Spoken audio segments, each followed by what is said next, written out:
You guys had a new-ish bike. Has it got chainstay adjustment, it looks like now? Yep. I That's mean, cute. we had 10 mil chainstay adjustment. Now You we did? have more. Yeah, yep. I had How was it done before? Because now it's like different dropouts. it was like a flip chip, but now we're on dropouts. Is it, do you have longer options now? Because you've kind of been trending long, so. Yeah, I'm around 460, I think, at the moment, which has been a good number. I think Longer than consumer for pretty much any bike. the new bike's 460, and I felt like we're gonna go 465 probably. We lack a bit of stability when you're going mock chicken. You got like the gravy boat, and you're like the bottom bracket. What's the two screws there? Is that to put weights or something?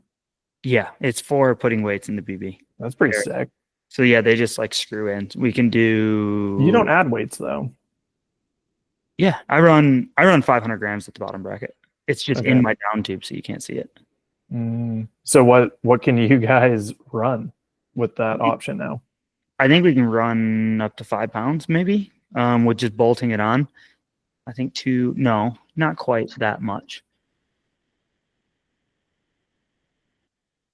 I think we can pretty easily run 1,000 grams without sticking anything on. Just bolt it on over 1,000 grams, which is cool. And our bike is now heavier around the bottom bracket, anyways, like as a baseline. So essentially, all of the testing from the last Mondraker prototype, everything that the riders used on the last bike is now the baseline for the new bike. So the bottom bracket is lower. The bottom bracket area is already 500 grams heavier.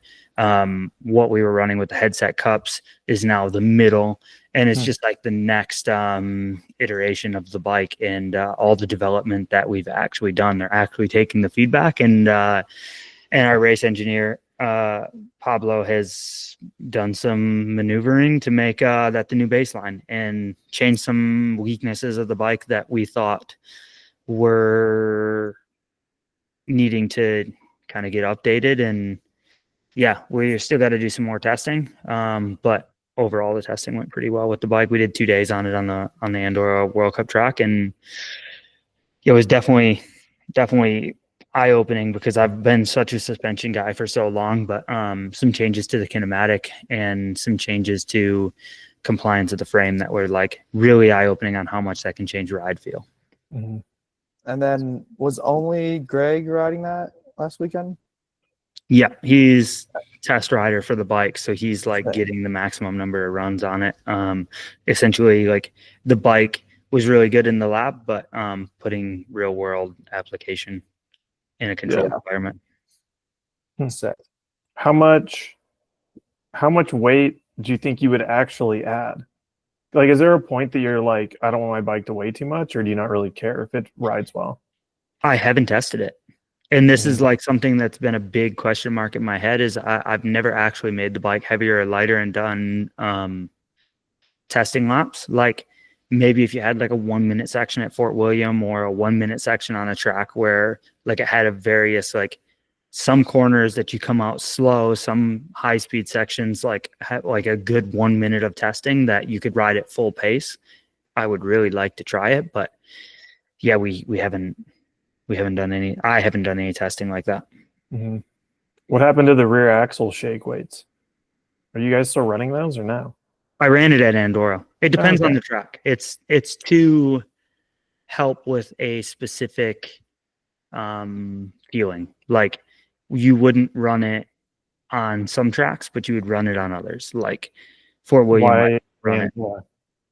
Because anytime you put weight like that at the axle, like it help stick the bike to the ground, but at the same time, if the weight's going in the other direction, that weight is also taking that momentum and pushing it. So like a track like Val di Sole with a lot of big shelves, like when you're already feeling like you're getting pushed, it's going to amplify that effect. Interesting. I need to get some mass dampers and strap them to every piece of my bike. Yeah, I mean, I have a lot of them. We use them in different ways and different places on the bike, but the only place I haven't ran one that I would want to is kind of in the seat post area. Like, I think if you could shove it down in the seat post, like some people do, like that would be really, really good. And it has a really good effect. But like when you try to bunny hop something, literally you're fighting the mass damper. So it like makes it feel harder to pop.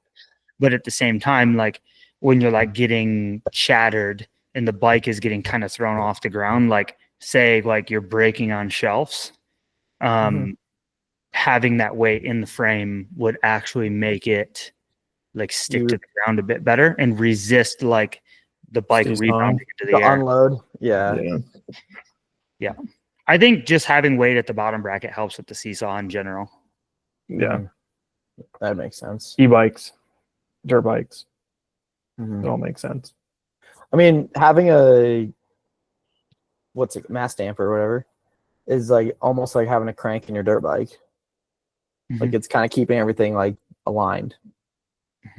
Yeah, I mean it's shaking the whole time. Like Yeah. no matter what you're riding, that it is going up and down. So it's like it is a lot like having crank inertia, which is like an interesting feeling, like something to keep the bike almost a little bit vertical.